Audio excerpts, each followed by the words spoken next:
Λέει, είπες. Περιμένω. Θυμήσου το ακριβώς και πες το μου.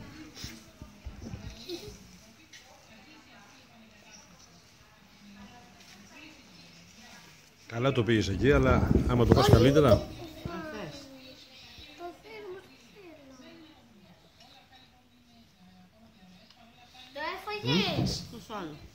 Και ένα πλάνο γενικότερο για το τζάκι μας και τα καρσάκια μας τα ωραία. Και με την Αλεξάνδρα εδώ. Με τη μικρή την Έλλη. Τώρα στα ξεχωρίσματα. Τώρα στα ξεχωρίσματα. Είστε καλά. Πάλι να τα μορφούν.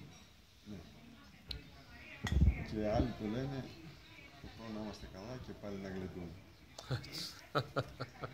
Τώρα στα ξεχωρίσματα, έλα γεια μου να φιληθούμε. Το χρόνο να είμαστε καλά, πάλι να ανταμωθούμε. Ή τώρα στα ξεχωρίσματα, έλα να φιληθούμε. Το χρόνο πάλι να είμαστε καλά, πάλι για να γλεντούμε. Με το καλό, με το καλό.